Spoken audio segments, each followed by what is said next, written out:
Liane was the kind of princess who got lost in the crowd. Not literally, of course, although with the sprawling chaos of the imperial palace, it was surprisingly easy to do. No, Liane was lost in the metaphorical crowd, a pale shadow amidst the vibrant tapestry of court life. She was the emperor's seventh daughter, born to a concubine whose favor had faded faster than cherry blossoms in a spring storm. She was, to put it bluntly, insignificant. Her existence was a peculiar blend of invisibility and inconvenience. At court functions, she was the girl no one remembered to introduce, the one who always ended up with the wilted flower arrangement and the seat with the wobbly leg. Her half-siblings, the offspring of more favored concubines, and the empress herself, treated her with a mixture of disdain and amusement. "Oh, look, it's little Lian," Princess Maylene would sneer, her voice dripping with honeyed venom. "Did you get lost on your way to the kitchens? They might have some scraps for you there." And Lian, a slender girl of 12 with eyes that held the wisdom of someone far older, would simply incline her head, a flicker of defiance in their depths. She knew her place, or rather her lack of place. She was a footnote in the annals of the imperial family, a minor inconvenience to be tolerated, not celebrated. Even the emperor, her own father, barely acknowledged her existence. He was a man consumed by the burdens of ruling a vast empire, his mind occupied with matters of war and diplomacy, his affections distributed amongst his numerous wives and children, according to their political value and their mother's current standing. Lian, with her mother's fall from grace, had become as irrelevant as a last year's mooncake. "Lian? Yes, Lian," the emperor would say, his brow furrowed in an effort to recall her name. "You are growing taller, are you not?" And Lian, yearning for a genuine smile, a word of encouragement, a flicker of paternal affection, would simply nod, her throat tight with unshed tears. Her days were a monotonous routine of calligraphy lessons, embroidery practice, and tedious hours spent attending to her mother, whose health had declined along with her status. She was often tasked with menial chores, fetching tea for the empress, sorting through old scrolls in the dusty archives, even helping the kitchen staff with the preparation of the endless banquets that fueled the court's extravagant lifestyle. But Lian was no fool. Beneath her quiet exterior, a sharp mind observed the intricate workings of the court. She saw the power struggles, the betrayals, the simmering discontent beneath the surface of opulent ceremonies and lavish displays of wealth. She listened to the whispers in the corridors, the gossip exchanged behind silk fans and jeweled hairpins, the secrets that could make or break empires. And in the solitude of her small, neglected chamber, she read history books, philosophy scrolls, even forbidden texts on military strategy and the art of war. She was a seed planted in barren soil, her potential stunted by neglect and indifference. But within her, a spark of resilience flickered. A quiet determination to survive, to thrive, to prove them all wrong. She was Lian, the forgotten princess, the overlooked daughter, the insignificant footnote in the grand narrative of the empire. But one day, they would all learn to remember her name. The war with the Xiongnu came like a sudden squall, disrupting the languid rhythm of the imperial court. The northern borders, once secure, were now overrun by fierce horsemen who swept across the plains, leaving a trail of burning villages and terrified refugees in their wake. The emperor, his arrogance shaken, his army stretched thin, found himself in a desperate situation. The court, a hive of whispers and anxieties, buzzed with frantic activity. Generals argued over strategy, ministers debated the merits of appeasement versus defiance, and the concubines, their painted smiles faltering, fretted over the safety of their sons. Lian, as always, remained on the periphery, an unnoticed observer in the unfolding drama. Then came the summons, not to the emperor's grand council chamber, where matters of war and peace were usually decided, but to a small, dimly lit room where the empress, her face pale and drawn, awaited her. "Lian," the empress began, her voice devoid of its usual imperiousness, "the emperor has a task for you." Lian, her heart sinking, simply nodded. She knew what was coming. She had seen it in the panicked whispers of the courtiers, in the averted gazes of her half-siblings, in the cold calculation in her father's eyes when he had finally deigned to acknowledge her presence. "The Xiongnu," the empress continued, her voice faltering, "they have requested a peace offering. A A princess. Leon's breath caught in her throat. A princess. A disposable princess. A forgotten princess. And and who will be this offering? She asked, her voice barely a whisper. The Empress, her eyes filled with a flicker of something that might have been pity, reached out and gently touched Leon's cheek. You, my dear, she said, her voice soft, you will be the one to secure peace for our empire. Leon, her mind reeling, could only nod dumbly. She had expected this, dreaded it, yet a part of her still clung to a sliver of hope, a foolish belief that perhaps, just perhaps, she might be spared. But the court, in its desperation, had chosen the easiest solution, the most expendable sacrifice. As she was being prepared for her journey to the Xiongnu camp, a figure slipped into her chambers. It was Prince Jian, her younger half-brother, the only one who had ever shown her a shred of kindness. Lian, he said, his voice filled with a concern that warmed her heart. I'm so sorry. Lian, surprised by his unexpected visit, managed a weak smile. It's all right, Jian, she said, her voice trembling. It's not your fault. Jian, his eyes filled with a helpless anger, shook his head. It's not right, Lian. They're using you, discarding you like a broken toy. Lian, touched by his empathy, reached out and squeezed his hand. Thank you, Jian, she whispered. Your kindness. It means more than you know.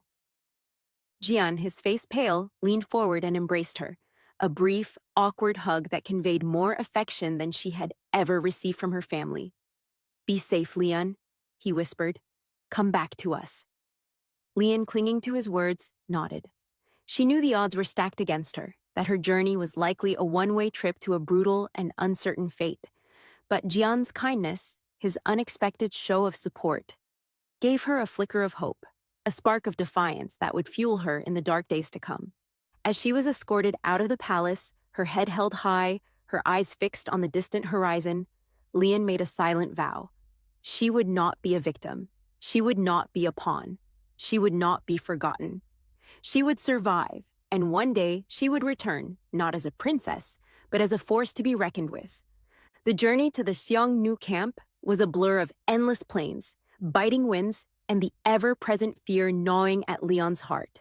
She was escorted by a small contingent of imperial guards, their faces grim, their eyes filled with a mixture of pity and contempt. They saw her as a sacrificial lamb, a pawn to be discarded in a desperate political game. Lian, however, saw herself as something else, a survivor. When they finally arrived at the Xiongnu camp, the sight that greeted them was a stark contrast to the gilded cages of the imperial palace. Rough tents stretched across the plains, smoke rising from campfires, the air filled with the sounds of horses neighing and men shouting in a language Lian didn't understand. Warriors, clad in leather and fur, their faces hardened by battle, eyed her with a mixture of curiosity and suspicion. Lian, stepping out of the carriage, her silk robes incongruous against the harsh landscape, met their gazes with a quiet defiance. She had expected fear, perhaps even contempt, but she saw something else in their eyes, a grudging respect for her courage, for her willingness to face the unknown. The Xiongnu chieftain, a towering figure with a scarred face and piercing eyes, greeted her with a curt nod. You are the Emperor's offering? He asked, his voice rough, his words translated by a nervous interpreter. I am Princess Lian, she replied, her voice clear and steady, sent to negotiate peace between our peoples. The chieftain grunted, his eyes scanning her from head to toe. He had expected a pampered princess, a delicate flower wilting in the face of hardship. Instead, he saw a girl with a spine of steel, her eyes burning with an inner fire that belied her fragile appearance. You are not what we expected, he said, a hint of surprise in his voice. Lian, her chin held high, met his gaze. I am more than you expect, she said, her voice laced with a quiet confidence. The chieftain, intrigued, gestured towards a nearby tent. Come, he said, we will discuss the terms of your surrender. Lian, her heart pounding but her resolve unwavering, followed him. She knew she was walking into the lion's den, that her fate hung precariously in the balance. But she also knew that this was her chance, her opportunity to prove her worth, to forge her own destiny. She was no longer a princess, a pawn in a political game. She was Lian, a survivor, a warrior in the making, and she would not go down without a fight. Life in the Xiongnu camp was a far cry from the pampered existence Lian had known in the imperial palace. Gone were the silk robes, the elaborate hairstyles, and the endless banquets. Instead, she wore rough-spun clothes, her hair braided tightly, her meals consisting of whatever meager rations the camp could provide. The Xiongnu warriors, hardened by a lifetime of nomadic living and constant warfare, treated her with a mixture of curiosity and disdain. They were intrigued by her, this delicate princess who had been thrust into their harsh world, but they also saw her as a symbol of the decadent empire they despised. Lian, however, refused to be intimidated. She observed their customs, their training regimens, their strategies. She listened to their tales of battle, their songs of victory and loss, their conversations about the weaknesses of the empire she had once called home. She was particularly drawn to General Wei, the chieftain's most trusted advisor and a warrior of legendary reputation. Wei was a man of few words, his face etched with the scars of countless battles, his eyes as sharp and cold as the winter winds that swept across the plains. He regarded Lian with a mixture of suspicion and curiosity, his gaze lingering on her with an intensity that made her skin prickle. "Why are you here, princess?" he asked one day, his voice gruff, his words translated by the ever-present interpreter. "I was sent as an offering of peace," Lian replied, her voice steady, her gaze meeting his without flinching. Wei snorted. "Peace? Your empire knows only how to wage war. They send you, a fragile princess, as a token of their weakness, their desperation." Lian bristled at his words, but she also recognized the truth in them. "Perhaps," she said, her voice laced with a quiet defiance, "but I am not here to be a token. I am here to learn." Wei's eyebrows rose in surprise. "Learn? What could you possibly learn from us?" "To fight," Lian said, her voice firm, her eyes burning with a newfound determination. "To survive. To become strong." Wei, intrigued by her unexpected response, studied her for a long moment. Then a slow smile spread across his face, a rare sight that transformed his harsh features. "Very well, princess," he said, his voice laced with a hint of amusement. "Let us see what you are made of." And so, Lian's training began. She learned to ride, to shoot arrows, to wield a sword. She endured grueling physical exercises, pushing her body to its limits, her determination fueled by a desire to prove herself, to survive, to become more than just a forgotten princess. She was still an outsider, an anomaly in their world. But with each passing day, with each challenge she overcame, she earned a grudging respect from the Xiongnu warriors. And in General Wei, she found a mentor, a challenger, and perhaps something more. Lian's training was nothing short of brutal. The Xiongnu warriors, accustomed to a life of hardship and constant warfare, showed no mercy to the delicate princess. They pushed her to the very limits of her endurance, their gruff commands and harsh criticisms echoing across the training grounds. "Faster, princess!" a warrior barked as Lian struggled to keep pace during a grueling run across the rugged terrain. "You run like a newborn calf." "Again!" another shouted as she fumbled with her sword, the unfamiliar weight awkward in her hands. "You fight like a drunken scholar!" Lian's body ached, her muscles screamed in protest, but she refused to give up. She gritted her teeth, pushed through the pain, and repeated the exercises until her movements became fluid, her strikes precise, her endurance seemingly limitless. She had a fire in her belly, a fierce determination to prove herself, to earn their respect, to become one of them. And slowly, she did. The warriors, initially skeptical, began to acknowledge her resilience, her unwavering spirit. They saw the princess shed her fragility like a winter coat, revealing a core of steel beneath. They saw her learn their language, their customs, their way of life. They saw her fight alongside them, her sword a blur of motion, her cries echoing their own as they sparred under the watchful eyes of General Wei. Wei, initially cold and distant, found himself increasingly drawn to the princess. He watched her train, her determination burning bright in her eyes, her movements growing more fluid and powerful with each passing day. He saw the intelligence in her gaze, the quickness with which she grasped new concepts, the strategic mind that lay hidden beneath her quiet exterior. He began to seek her out, offering her advice, challenging her to push harder, to think deeper. He taught her the intricacies of Xiongnu warfare, the tactics and strategies honed over generations of conflict. He shared with her his own experiences on the battlefield, the lessons he had learned, the sacrifices he had made. War is not just about strength, princess, he said one evening, as they sat by the campfire, the flames casting dancing shadows on their faces. It is about cunning, about strategy, about knowing your enemy and yourself. Lian, her eyes fixed on his, listened intently. She had come to respect Wei, not just as a warrior, but as a leader, a man of wisdom and insight. She saw the burden of responsibility he carried, the weight of his people's expectations, the loneliness of command.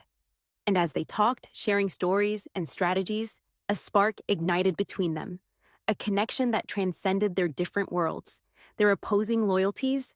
It was a dangerous attraction, forbidden and fraught with complications, but it was also undeniable. One night, after a particularly grueling training session, Wei found Lian tending to her wounds by the flickering light of a lantern. He knelt beside her, his rough hands gently examining the cuts and bruises that marred her delicate skin. "You are strong, princess," he said, his voice low and husky, his gaze lingering on her face. Lian, her heart pounding, met his eyes. "I am learning to be," she replied, her voice barely a whisper. Wei's hand reached out, his fingers tracing the line of her jaw, his touch sending shivers down her spine.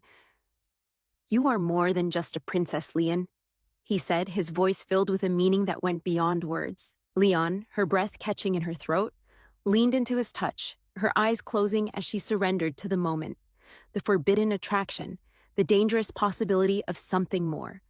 The revelation came like a lightning strike, shattering the fragile peace that had settled between Lian and Wei.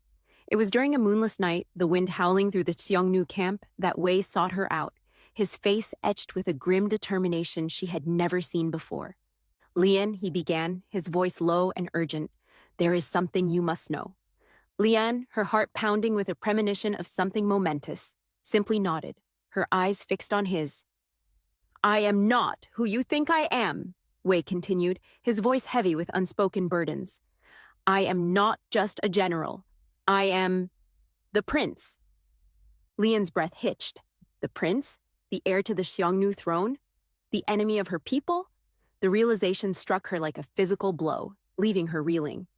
"But how?" she stammered, her mind struggling to grasp the implications of his words.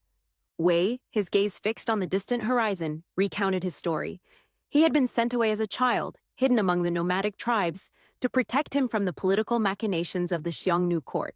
He had grown up as a warrior, earning his place through skill and cunning, his true identity known only to a select few. "I was to return when the time was right," he said, his voice laced with a bitterness that surprised Lian. "To claim my birthright, to lead my people to war against your empire." Lian, her mind still reeling, felt a wave of conflicting emotions wash over her. Betrayal, confusion, anger, and a strange sense of understanding. She had been a pawn in her own empire's game, discarded and forgotten. Wei, it seemed, had been a pawn in his own way, his life shaped by forces beyond his control. "Why are you telling me this?" she asked, her voice barely a whisper. Wei turned to her, his eyes filled with a raw vulnerability that she had never seen before. "Because I trust you, Lian," he said, his voice husky. Because I need you to understand." He stepped closer, his hands reaching out to cup her face, his touch sending shivers down her spine. "Because I care for you, Lian. More than I should." Lian, her heart pounding, met his gaze. The truth of his words resonated within her, echoing the feelings she had been trying to suppress, to deny. But the reality of their situation, the chasm that separated their worlds, their loyalties, their destinies, loomed between them like an insurmountable barrier. "Wei," she began, her voice trembling. We can't." "I know," he said, his voice laced with a painful understanding. "But I cannot deny what I feel, Lian. Nor can I deny who I am." He leaned in, his lips brushing against hers in a kiss that was both tender and desperate, a fleeting moment of connection in a world that seemed determined to tear them apart. The tension between them crackled in the air, the pull of their forbidden attraction warring with the political realities that threatened to consume them.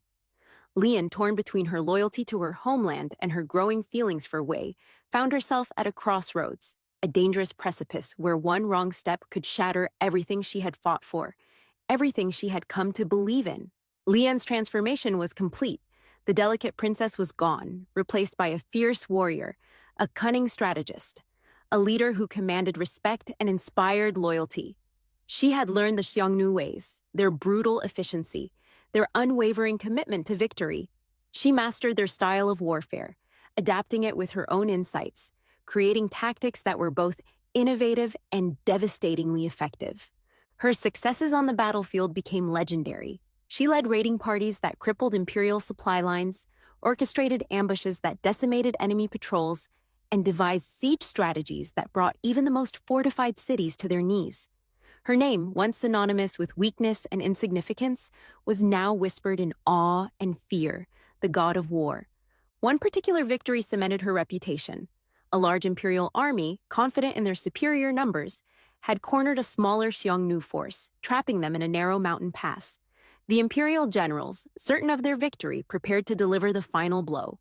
Lian, however, saw an opportunity where others saw only defeat. She divided her forces, sending a small contingent to scale the treacherous cliffs overlooking the pass, while she led the main force in a feigned retreat, drawing the imperial army deeper into the trap. At her signal, the hidden warriors unleashed a barrage of arrows and rocks from above, creating chaos and confusion in the enemy ranks. Lian then turned her own forces, attacking the imperial army from both sides, crushing them in a devastating pincer movement. The battle was a massacre. The imperial army, caught completely off guard, was routed, their losses staggering. Lian's victory was decisive, a testament to her strategic brilliance and her unwavering courage. News of her triumph spread across the land, bolstering the Xiongnu's morale and striking fear into the hearts of the imperial court. Meanwhile, within the gilded cage of the imperial palace, Prince Jian, Lian's younger half-brother, was playing his own game of war. He had never forgotten Lian, never forgiven his family for their callous sacrifice. He had watched her go, knowing that she was likely walking to her death, and a seed of resentment had begun to fester within him. While the court celebrated their supposed victory over the Xiongnu, news of Lian's successes conveniently downplayed or attributed to luck, Jian quietly observed the growing rot within the empire. The emperor, paranoid and increasingly erratic, saw enemies everywhere, his decisions driven by fear and suspicion rather than reason. The ministers, greedy and corrupt, enriched themselves at the expense of the people, their coffers overflowing while the kingdom suffered. Jian, using his position as a prince, subtly gathered information, cultivating alliances with those who shared his discontent. He spoke to disgruntled generals, disillusioned officials, and even some of the palace guards, planting seeds of rebellion, whispering of a better future, a future where justice and compassion would prevail.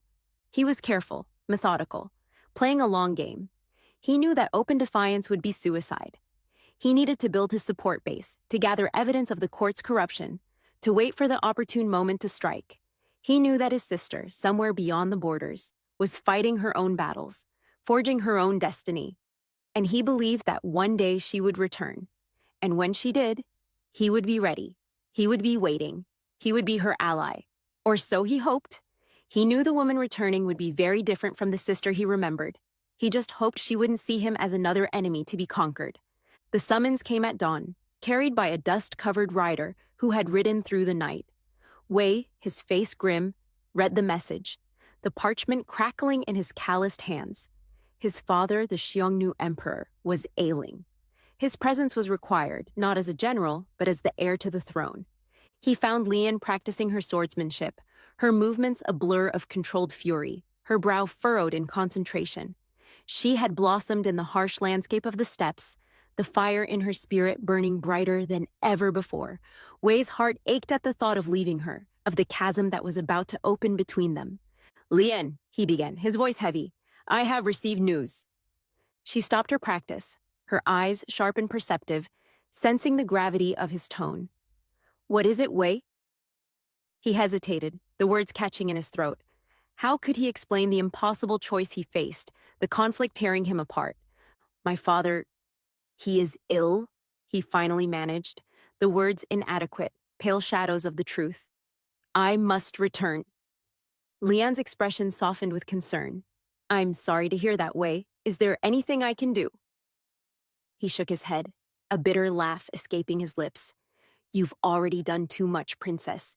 You've shown me what it means to be truly alive, to fight for something more than just duty, to love. He stepped closer, his gaze locking with hers, the intensity of his emotions burning in his eyes.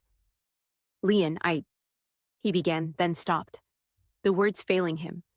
How could he confess his love for the enemy, the woman who was destined to stand against his people, against his own birthright?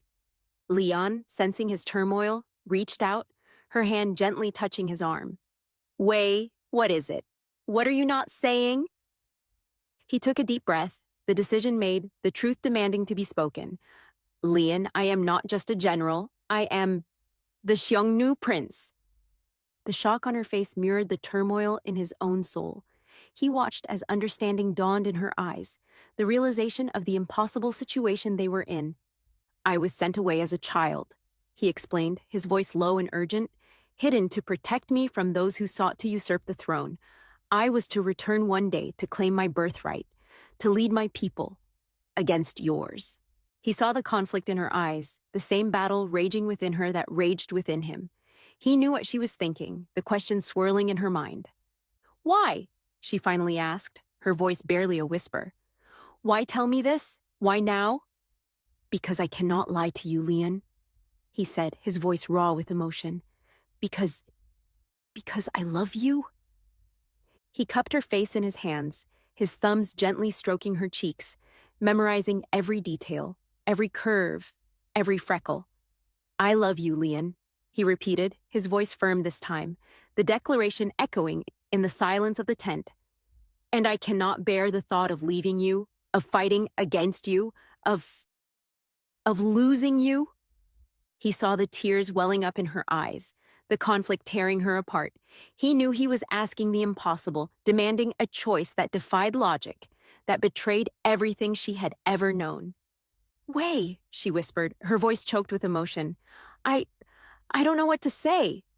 He leaned in, his forehead resting against hers, their breaths mingling in the cold night air. You don't have to say anything, Leon, he said, his voice soft. Just choose. Choose me. Choose us. Choose a future where we can be together, where our empires can coexist in peace. He pulled back, his eyes searching hers, pleading for a glimmer of hope, a sign that their love could transcend the boundaries of war and duty. The choice was hers, the fate of their empires, their love, their very lives, hung in the balance. The whispers started long before she crossed the border. They were carried on the wind, tales of a fearsome warrior, a woman of unparalleled skill and cunning, a leader who commanded armies and toppled kingdoms. They called her the God of War, a name that inspired both awe and terror. And then she was at the gates. Leon's return was not a quiet homecoming. It was a spectacle, a display of power that shook the very foundations of the empire. She arrived at the head of a formidable army, Xiongnu warriors and loyal allies marching alongside her, a sea of steel and leather that stretched as far as the eye could see. Her banners, emblazoned with a stylized phoenix rising from ashes, snapped in the wind, a symbol of her rebirth, her transformation, her unwavering resolve. The imperial capital, once a bustling hub of commerce and intrigue, was now a city gripped by fear. The emperor, paranoid and delusional, had fortified the palace, surrounding himself with guards who were more afraid of him than they were of the approaching army. The court, once a hotbed of gossip and ambition, was now a scene of panic and desperation. The whispers had become screams, the smiles replaced by faces etched with terror. Leanne, clad in battle armor, her face hidden behind a mask of cold determination, rode at the forefront of her army. She stopped before the city gates, her gaze fixed on the towering walls that had once symbolized the impenetrable power of her family. Now they were just obstacles, barriers to be overcome. She raised her hand, and the army halted, a silent, disciplined force that radiated an aura, of overwhelming power. A single rider detached from the ranks and approached the city gates, carrying a white flag. "Open the gates!" the rider called out, his voice amplified by a mystical force that carried across the vast distance, echoing through the city streets. "In the name of the god of war, I demand entry." The gates remained closed. The guards, their faces pale, their hands trembling, clung to their weapons, their fear overriding their duty. Liane, her patience wearing thin, lowered her hand. "Prepare for siege," she commanded, her voice ringing with authority. The army moved with practiced efficiency, setting up their siege engines, preparing for the assault. The city, bracing for the inevitable, held its breath. Before the first stone could be launched, however, a commotion erupted within the city walls. A group of soldiers, their faces determined, their weapons drawn, stormed the gate, overwhelming the terrified guards. The gate swung open, revealing a figure standing in the gateway, a familiar face that made Liane's heart skip a beat. It was Jun, her younger half-brother, his face pale but resolute. He had kept his promise. He had waited for her return. "Liane," he said, his voice carrying across the distance, "welcome home." Liane, her heart swelling with a mixture of relief and gratitude, urged her horse forward. She rode through the open gates, her army following behind her, their banners waving, their footsteps echoing through the deserted streets. She found her family in the throne room, huddled together like frightened animals. The emperor, his eyes wild, his hair disheveled, sat on his throne, a hollow shell of his former self. The queen, her beauty faded, her face etched with fear, clung to his arm. Her siblings, their arrogance replaced by terror, huddled together, their eyes darting around the room, searching for an escape that didn't exist. Liane stopped before them, her gaze sweeping over their faces, taking in their fear, their desperation, their shame. "Father," she said, her voice cold and hard. "Mother? Siblings?" The emperor, recognizing the voice, looked up, his eyes widening in horror. "Liane?" he whispered, his voice trembling. Liane's lips curled into a chilling smile. "I have returned," she said, her voice laced with a quiet menace. "And I have come to claim what is rightfully mine." Liane didn't waste time on gloating. The throne room, with its terrified occupants, held little interest for her. She had bigger concerns, securing the capital, consolidating her power, and preparing for the inevitable backlash from those who clung to the old regime. Her first order of business was to address the city.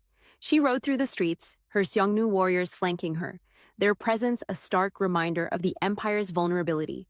The people, initially hesitant, emerged from their homes, their eyes wide with curiosity and apprehension. They had heard the whispers, the legends of the god of war. But seeing her in person, a young woman with a commanding presence and an aura of undeniable power, was something else entirely. Liane, sensing their uncertainty, addressed them in a clear, confident voice that resonated through the square. "People of the imperial city," she announced, "I am Liane, your rightful empress. I have returned to reclaim the throne that was stolen from me, to restore order to our troubled land, to bring peace and prosperity to our people." She spoke of the corruption that had plagued the court, the injustices that had been inflicted upon the common folk, the weakness that had allowed the Xiongnu to encroach upon their borders. She promised change, reform, a new era of justice and strength. Her words, delivered with a conviction that resonated with their own grievances, stirred a flicker of hope in the hearts of the people.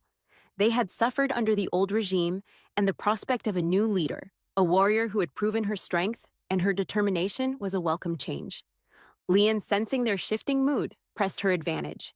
She ordered the release of political prisoners, those who had been unjustly imprisoned by the emperor's paranoia. She announced a reduction in taxes, a gesture of goodwill that earned her the immediate support of the merchants and traders. And she publicly executed several corrupt officials, a display of ruthlessness that sent a clear message to those who might be tempted to resist her rule. Within days, the city was firmly under her control. The remaining loyalists to the old regime, seeing the writing on the wall, either surrendered or fled. Liane, with Jian's help, began the task of purging the court, replacing corrupt officials with those who were loyal and competent. She also sent envoys to the Xiongnu, assuring them of her peaceful intentions, proposing a treaty that would secure the borders and allow for trade and cultural exchange. She knew that peace with the Xiongnu was essential if she was to rebuild the empire, to heal the wounds of war, to create a lasting legacy. But Lian was not naive. She knew that her ascension to the throne would not be universally welcomed. There were those who still clung to the old ways, who saw her as a usurper, a traitor who had consorted with the enemy. She knew that she would need to be vigilant, to be prepared for any challenge, any threat to her newfound power. And so, while she worked to secure peace and rebuild her empire, she also made preparations for war. She strengthened the army, training new recruits, forging alliances with neighboring kingdoms, and stockpiling weapons and supplies. She knew that the road ahead would be long and arduous, that there would be battles to be fought, sacrifices to be made. But she was ready. She was Lian, the god of war, the empress of the Phoenix, and she would not rest until her empire was secure, her people prosperous, and her legacy enshrined in the annals of history. Lian had underestimated her brother. She had always known Jian was kind, a rare flicker of warmth in the cold hearth of their family, but she had dismissed him as naive, too gentle for the cutthroat world of the imperial court. Now, as she sat in the council chambers, surrounded by maps and reports detailing a network of informants and sympathizers throughout the empire, she realized the depth of his quiet rebellion. This is extensive, she said, her voice laced with a mixture of surprise and suspicion. How did you manage this? Jian, seated across from her, a faint smile playing on his lips, shrugged. It wasn't easy, sister. Years of careful whispers, of cultivating alliances, of exploiting the cracks in the old regime's foundation. He recounted his efforts, the risks he had taken, the allies he had gathered. He had infiltrated the ranks of the palace guards, secured the support of several influential ministers, and even established contact with sympathetic nobles in the outer provinces. He had been working in the shadows, patiently waiting for the moment to strike, the moment that had arrived with Lian's return. Lian, listening to his account, felt a wave of conflicting emotions wash over her. Gratitude for his unwavering loyalty, his belief in her even when she had been discarded and forgotten. Shame for her own underestimation of him, her blindness to his strength and his cunning, and a renewed sense of purpose, a realization that she was not alone in this fight, that she had a powerful ally in her own blood. Jian, she began, her voice filled with emotion. I don't know what to say. He smiled, a genuine smile that lit up his face, erasing the years of weariness and worry. You don't have to say anything, sister. I did it for you, for our people, for the empire we both believe in. He leaned forward, his gaze intense, his voice filled with a quiet determination. But I need your help, Lian. The court is still riddled with those who cling to the old ways, who see you as a usurper, a threat to their power. We need to root them out, to expose their treachery, to secure your reign. Lian, her resolve hardening, nodded. You are right, Jian. We cannot afford to be complacent. We need to act swiftly, decisively, to eliminate any threat to our new order. She spent the next few days poring over the information Jian had gathered, studying the names, the connections, the evidence of corruption and treachery. She summoned her most trusted advisors, including General Wei, who had returned to her side after a brief but agonizing separation, his loyalty to her overriding his duty to his own empire. Together they devised a plan, a carefully orchestrated series of arrests and public trials that would expose the remaining loyalists to the old regime and solidify Lian's hold on power. They would use the evidence Jian had gathered to dismantle their networks, to turn their own allies against them, to discredit them in the eyes of the people. We need to be swift, Your Majesty, Wei advised, his voice grave. Any hesitation, any sign of weakness could embolden our enemies and undermine your authority. Lian, her gaze fixed on the map of the empire, nodded. I understand, Wei. We will strike swiftly, decisively, and without mercy. The purge began at dawn. Soldiers led by Wei and Jian fanned out across the capital, arresting nobles, officials, and even members of the Imperial Guard who had been implicated in the conspiracy. The arrests were swift and efficient, the evidence overwhelming, the resistance minimal. The trials were held in the public square, the accused paraded before the people, their crimes laid bare for all to see. The people, initially shocked by the extent of the treachery, soon erupted in anger, their cries for justice echoing through the city streets. Lian, presiding over the trials, her face an impassive mask, listened to the evidence, weighed the arguments, and delivered her verdicts. Some were exiled, their wealth and titles stripped away.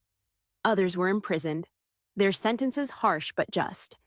And a few, the most dangerous and unrepentant, met a swift and brutal end. The purge was a bloody affair, but it was also a necessary one. It cleansed the court of corruption, solidified Leon's power, and sent a clear message to any who might be tempted to challenge her rule.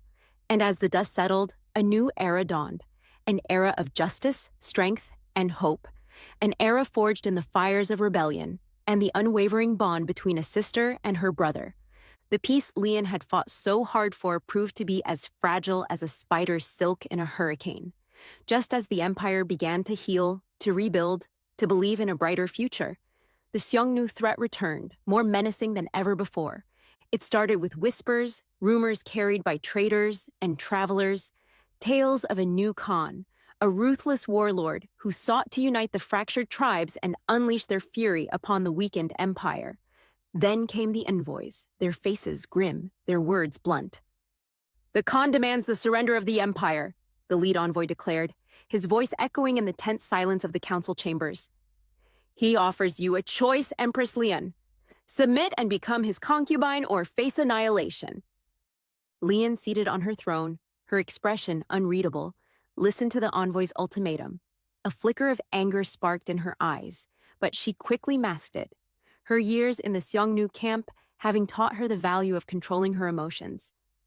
"Tell your Khan," she said, her voice calm but firm, "that the Empress Lian does not surrender. Tell him that the empire will defend itself, with every ounce of its strength, with every drop of its blood." The envoys, their mission failed, departed with thinly veiled threats of a swift and brutal retribution. Lian, dismissing her counsel, turned to Wei, his presence a reassuring constant in the storm that was about to break.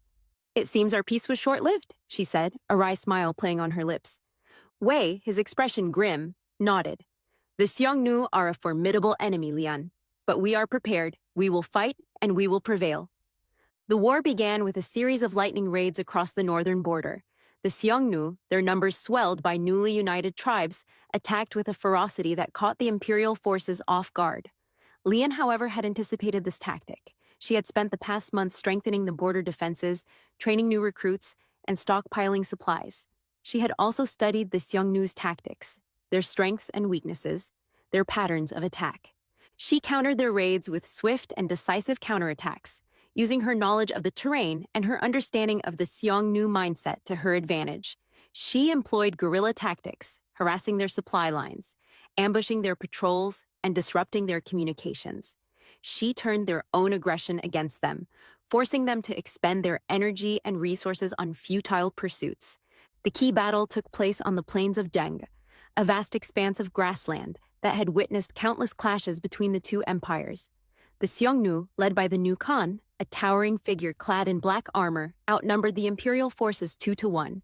They charged across the plains, their war cries echoing across the battlefield, their horses' hooves thundering like a stampede. Lian, positioned on a small hill overlooking the battlefield, watched their advance with a calm detachment. She had anticipated this attack, this decisive confrontation that would determine the fate of the empire. She had prepared for it, planned for it, and now she was ready to execute her strategy. She had divided her forces into 3 contingents. The first, led by Jian, was positioned on the flanks, hidden in a thick grove of trees, their task to disrupt the enemy's charge and create confusion. The second, commanded by Wei, formed the center line, their shields interlocked, their spears pointed outward, a wall of steel that would meet the brunt of the Xiongnu attack. And the third, the smallest and most mobile, was under Lian's direct command, their role to exploit any weakness, to deliver the decisive blow. As the Xiongnu horde thundered towards them, Lian raised her hand, the signal for the first phase of her plan. Jian's forces emerged from their hiding place, unleashing a volley of arrows that rained down on the enemy flanks, causing chaos and disrupting their formation. The Xiongnu, caught off guard, faltered, their charge losing momentum. Wei's forces held their ground, their shields absorbing the impact of the remaining Xiongnu charge. The battle raged, a chaotic melee of steel and blood, but the imperial line held firm, their discipline and training proving their worth. Lian, seeing the enemy's weakened center, seized the opportunity. She led her contingent in a swift, flanking maneuver, circling around the Xiongnu's rear, their horses' hooves silent on the soft grass. They emerged from the dust cloud, their swords flashing, their war cries echoing across the battlefield. The Xiongnu, caught between two fronts, their ranks broken, their morale shattered, began to falter. Lian, her sword a blur of motion, cut through their ranks, her leadership inspiring her troops, her presence a beacon of hope in the midst of chaos. The battle raged for hours, the outcome hanging in the balance. But in the end, Lian's strategic brilliance and her warriors' unwavering courage prevailed. The Xiongnu, their losses mounting, their Khan slain in a duel with Wei, were routed, their retreat turning into a panicked flight. Lian, her armor stained with blood, her face streaked with dust and sweat, surveyed the battlefield, the cost of victory weighing heavily on her heart. But she had done it. She had defended her empire, secured her throne, proven her worth as a leader and a warrior. The god of war had triumphed once again. The victory on the plains of Zhang was short-lived. News arrived with the setting sun, carried by a breathless scout, his face etched with fear.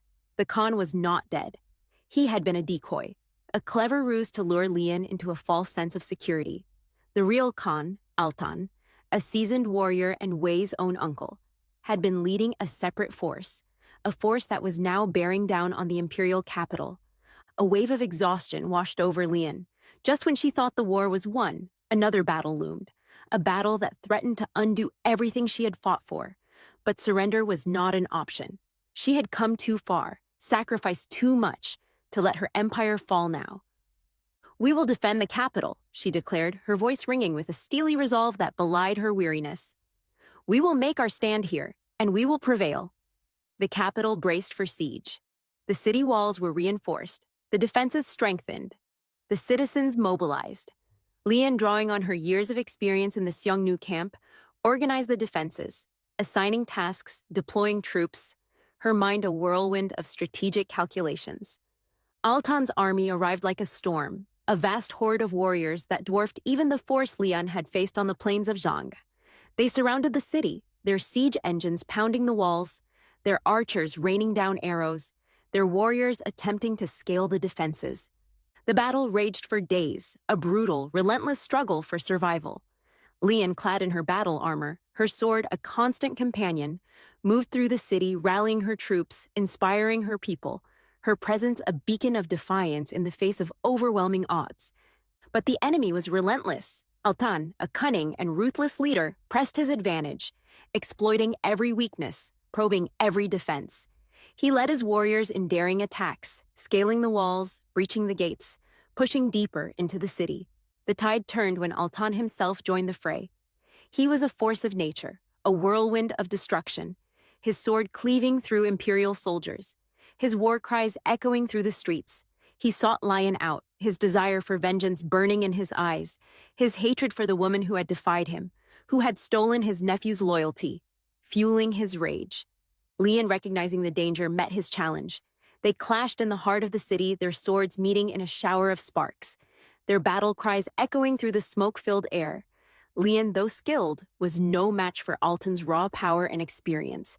She fought defensively, parrying his blows, seeking an opening, a weakness to exploit. But Altan was relentless, his attacks growing fiercer, his determination to kill her unwavering. He cornered her in a narrow alleyway, his sword poised for the final strike.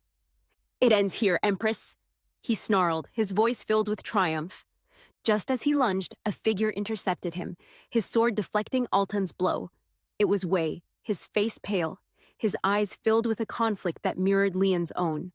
"Uncle," he said, his voice strained, "stop this madness." Altan, surprised by his nephew's intervention, roared in anger. "Traitor!" he spat. "You side with the enemy against your own blood?" Wei, his gaze fixed on Lian, his heart aching with the impossible choice he had to make, shook his head. "I choose love over blood, uncle. I choose peace over war." He turned to face Altan, his sword raised. "I will not let you destroy her, nor will I let you destroy the empire she has built." The battle between uncle and nephew was a whirlwind of fury, a clash of loyalties, a dance of death under the blood-red sky. Lian, watching in horror, could only pray that Wei would survive, that their love would not be another casualty of this senseless war. In the end, it was Wei who emerged victorious. He struck Altan down, his sword piercing the Khan's heart, ending his reign of terror. But the victory came at a cost. The Xiongnu, witnessing their leader's death, their morale shattered, fell into chaos. They retreated from the capital, their invasion thwarted, their dreams of conquest shattered. Wei, his hands stained with his uncle's blood, his heart heavy with the burden of leadership, turned to Lian, his eyes filled with a mixture of sorrow and hope. "It is done, Lian," he said, his voice hoarse. "The war is over." Lian, her body trembling with relief, rushed to him, her arms embracing him, her tears staining his armor. "Wei," she whispered, her voice choked with emotion. "You saved us. You saved me." He held her close, his chin resting on her head, his warmth a comforting balm to her weary soul. "We saved each other, Lian," he said, his voice soft. "We chose love over duty, peace over war." In the aftermath of the battle, Wei, with the support of the remaining Xiongnu leaders, established himself as the new Khan. He honored his promise to Lian, forging a lasting peace between their empires, a peace built on mutual respect, shared prosperity, and the enduring power of their love. The war was over, but the real battle had just begun. Lian, standing amidst the rubble of the besieged capital, knew that securing her throne was only the first step. Now she had to rebuild, reform, and reshape the empire into the vision she had carried with her through years of exile and hardship. Her first act was one of healing. She ordered the construction of hospitals and shelters for the wounded and displaced, ensuring that those who had suffered the most from the war received immediate care and support. She opened the imperial granaries, distributing food and supplies to the people, alleviating the hardships caused by the disruption of trade and agriculture. Next, she turned her attention to her allies. Jian, her steadfast brother, was named her chief advisor, his wisdom and loyalty earning him a place of honor at her side. She granted him lands and titles, recognizing his invaluable contribution to her victory. She also rewarded the loyal ministers and generals who had supported her, elevating them to positions of power and influence, ensuring that her court was filled with those who shared her vision for a just and prosperous empire. The reforms she implemented were swift and far-reaching. She abolished the corrupt practices that had plagued the previous regime, establishing a system of checks and balances to prevent the abuse of power. She reformed the tax system, easing the burden on the common folk, while ensuring that the wealthy contributed their fair share. She invested in infrastructure, building roads, bridges, and irrigation systems, creating jobs and stimulating the economy. She also prioritized education, establishing schools and academies throughout the empire, opening up opportunities for all, regardless of social status or gender. She believed that knowledge was power, and she sought to empower her people, to create a society where everyone had the chance to reach their full potential. The Xiongnu, under Wei's leadership, proved to be valuable allies. They honored the peace treaty, their warriors patrolling the borders, ensuring the safety of the empire. Trade flourished between the two nations, bringing prosperity and cultural exchange. Lian even encouraged intermarriage between the Xiongnu and her own people, believing that such unions would strengthen the bonds of peace and create a more harmonious future. But Lian's reforms were not without opposition. There were those who clung to the old ways, who resented her changes, who saw her as a threat to their power and privilege. They whispered in the shadows, plotting against her, seeking to undermine her authority. Lian, however, was vigilant. She had learned to anticipate treachery, to recognize the signs of discontent. She had built a network of spies and informants, their eyes and ears throughout the empire, reporting on any whispers of rebellion, any plots against her rule. She dealt with these threats swiftly and decisively. She exposed the conspirators, brought them to justice, and crushed any attempts to destabilize her reign. She showed no mercy to those who sought to undermine the peace and prosperity she'd worked so hard to achieve. And as the years passed, Lian's rule became synonymous with stability, justice, and progress. The empire flourished under her guidance, its wounds healed, its strength renewed.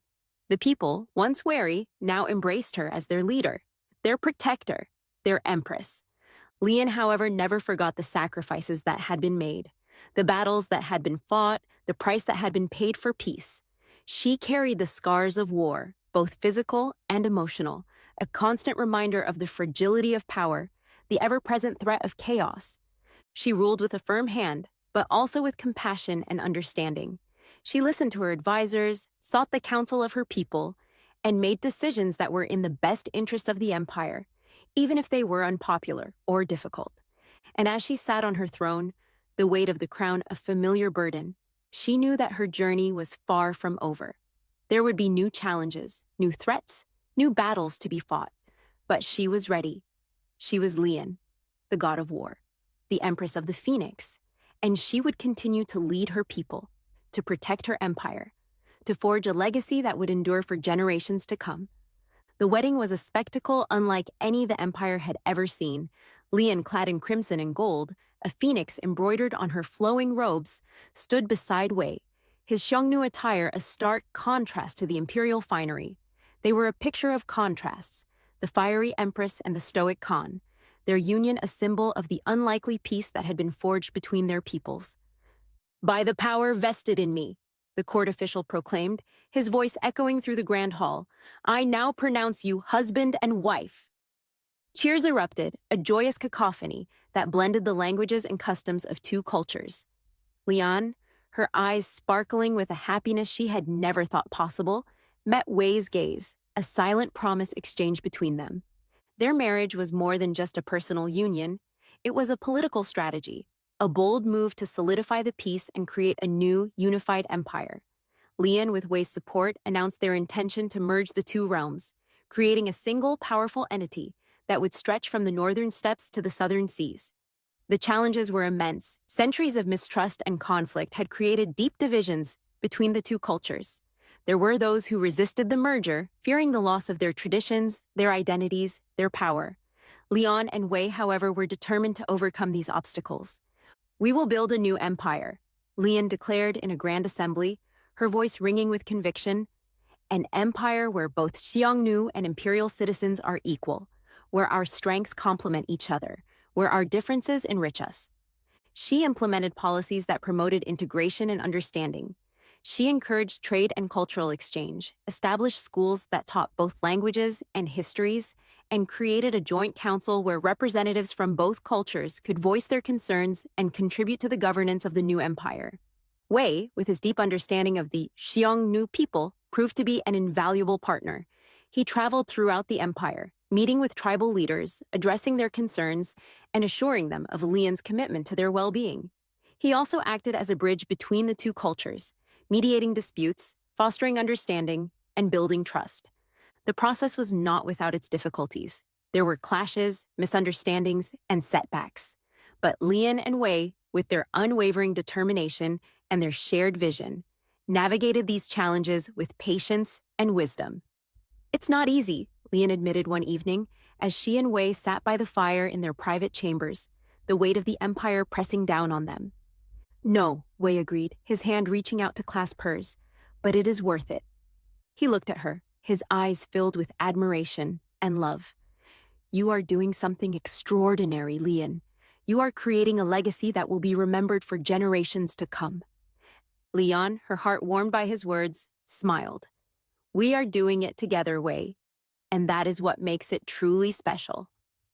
Their reign was long and prosperous. The new empire, forged in the fires of war and united by the bonds of love, became a beacon of stability and progress.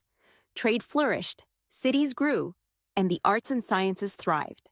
The people, once divided by suspicion and fear, now lived together in relative harmony, their differences celebrated, their strengths combined. Lian and Wei, the Empress and the Khan, ruled side by side, their love a guiding light, their wisdom a source of strength. They faced challenges, overcame obstacles, and made difficult choices, but they always did so together, their bond unbreakable, their commitment to their people unwavering. And as the years turned into decades, their legacy grew, their names whispered in awe and respect throughout the land. They were the architects of a new era, the founders of a dynasty that would endure for centuries, a testament to the power of love, the strength of unity, and the enduring spirit of the human heart. Lian's reign stretched long and prosperous, her name echoing through the annals of history as the empress who united two warring empires. She was remembered as both liberator and conqueror, a ruler who had risen from the ashes of her own forgotten existence to forge a new destiny for her people. She was revered for her strength, her wisdom, her unwavering commitment to justice and peace. She was also feared, her reputation as the god of war preceding her, a reminder of the ruthless determination that had brought her to power. But Lian was more than just a warrior or a ruler. She was a woman of contradictions, a complex figure who had navigated the treacherous currents of power and love, sacrifice and ambition. She had been forged in the crucible of war, her spirit tempered by hardship, her heart softened by compassion. In her final days, as she sat in her palace gardens, surrounded by the beauty she had helped to create, she reflected on her journey. She had come a long way from the forgotten princess, the unwanted daughter, the sacrificial lamb. She had defied expectations, overcome obstacles, and achieved greatness. But she had also paid a price. The memories of the battles she had fought, the lives that had been lost, the sacrifices she had made, weighed heavily on her soul. The shadows of her past, the ghosts of those she had killed, haunted her dreams. Yet she had no regrets. She had done what she had to do for her people, for her empire, for the love that had sustained her through the darkest of times. As she closed her eyes, the setting sun painting the sky in hues of gold and crimson, she saw a vision of the future. The empire she had built, strong and united, its people living in peace and prosperity. The legacy she'd forged, a testament to the power of the human spirit to overcome adversity, to achieve greatness, to create a better world. And in the heart of that vision, she saw herself, not as the fearsome god of war, but as the woman she had always been. Lian, the forgotten princess, the warrior queen, the lover, the leader, the legend. Her story, a tale of resilience, transformation, and redemption, would be told and retold for generations to come, inspiring those who dared to dream of a better future, a future where peace and justice prevailed, where love conquered all, where the legacy of a forgotten princess lived on in the hearts of her people.